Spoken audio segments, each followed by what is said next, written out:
எல்லாருக்கும் நமஸ்காரம். சௌந்தர்ய லஹரியோட 18வது ஸ்லோகத்தை பார்க்க போறோம். ஸ்திரீ வஷ்யகர சாதனம். இந்த ஸ்லோகமானது ஸ்திரீ வஷ்யகரம் அப்படின்னு சொல்லப்படுறது. தேவியோட அந்த சரீரமோ சூரிய பகவான் காத்தால உதிக்கும் போது எந்த விதமான கலர்ல இருக்காரோ அத போல அம்பாலோட அந்த சரீரம் எப்படி இருக்குன்னா இளம் சிவப்பு காந்தியோட இருக்கக்கூடிய தேகத்தோட அம்பாள் இருந்துட்டு இருக்காளாம். சோ அந்த தேவியோட தேக காந்தியானது ஒரு இடத்துலதான் இருக்கும்னு கிடையாது. அதாவது தேவலோகத்துல ஆரம்பிச்சு முதல் மேல் பாகங்கள்லையும் பூலோகம் மாதிரி இருக்கக்கூடிய கீழ்பாகங்கள்லையும் வியாபிச்சு இருக்கிறதுனால இந்த லோகம் முழுக்க கூட ஒரே சிவப்பாக காணப்படுறதாம். அதாவது செம்பஞ்சு குழம்பு சாகரமாக பெருகி அதிலேயே இந்த லோகம் மூழ்கி போய் சிவப்பாக பாசிக்கின்றதோ அப்படின்னு அந்த உபாசனா காலத்துல சாதகர்களுக்கெல்லாம் தோன்றுமா. அந்த மாதிரி அந்த உபாசனத்துல ஈடுபட்டவாளுக்கு லோகத்துல இருக்கக்கூடிய உத்தம ஸ்திரீகள் எல்லாருமே வசமாகி விடுறா அப்படிங்கிறான். அதாவது அதுவும் எப்படின்னாக்க ஒரு மான் இருக்கு.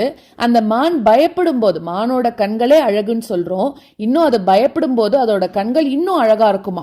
அப்படிப்பட்ட மான் கண்களோட இருக்கக்கூடிய தேவலோகத்து பெண்கள் அவாதான் ரொம்ப அழகா இருப்பா அப்படின்னு சொல்றோம். ஊர்வசி, ரம்பை, திலோத்தமா, மேனகா இந்த மாதிரி இருக்கிறவா கூட இந்த உபாசகனுக்கு வசமாயிடுவா அப்படின்னு சொல்றா.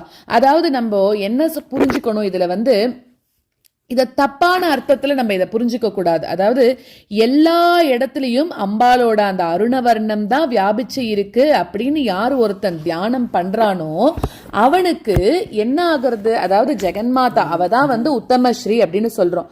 அம்பால தியானம் பண்ணக்கூடிய பக்தனுக்கு அந்த அம்பாள் அனுகிரகம் நன்னா கிடைக்கிறது, அம்பாள் அனுகிரகம் நன்னா பண்றா அப்படிங்கிறோம். அப்ப என்ன ஆகுறது, ஸ்ரீவஷ்யகரம் அப்படின்னு சொல்லும் போது அப்ப என்ன ஆகுறதுன்னா அதனால அம்பால உபாசனை பண்ற லேடிஸ் அவா கூட இவங்கிட்ட ரொம்ப மரியாதையா இருப்பா அப்படின்னு புரிஞ்சுக்கணும். நம்ம ஸ்ரீவஷ்யகரம் அப்படிங்கும் போது வேற கோணத்துல பார்க்க கூடாது அப்படிங்கறதையும் நம்ம புரிஞ்சுக்கணும். மகா பெரிவாலும் அதை தான் சொல்லியிருக்கா. சோ அம்பால தியானம் பண்றவா எல்லாருமே உத்தம ஸ்திரீகள் தான். அவா இவனும் அந்த அம்பால அருணவர்ணத்தோட இந்த உலகமே சிகப்பு கலர்ல இருக்கு அப்படின்னு எவன் ஒருத்தன் தியானம் பண்றானோ அவனுக்கு இவாலாம் அடிமையாயிடுறா, அதாவது அவனுக்கு வசப்பட்டுடுறா அப்படிங்கிற மாதிரி நம்ம புரிஞ்சுக்கிறோம். சோ இதுக்கு நம்ம லலிதா சகஸ்ரநாமாக்கள் அப்படின்னு பார்த்தோம்னாக்க நிஜாருண பிரபாபூர மஜ்ஜத் பிரம்மாண்ட மண்டலா, அதாவது விடியற்கார்த்தால சூரியன் நிறம் போல தன்னோட அருண நிறத்தால சிகப்பு நிறத்தால இந்த உலகங்களை மூழ்கடிக்கிறா அப்படிங்கிறத புரிஞ்சுக்கிறோம். அதே மாதிரி இன்னும் நிறைய இருக்கு. லாக்ஷாரசஸ்வர்ணபா அப்படின்னு இருக்கு. அது மட்டும் இல்லாம பானு மண்டல மத்தியஸ்தா, அதாவது சூரிய மண்டலத்துக்கு நடுவுல இருக்கக்கூடியவள்.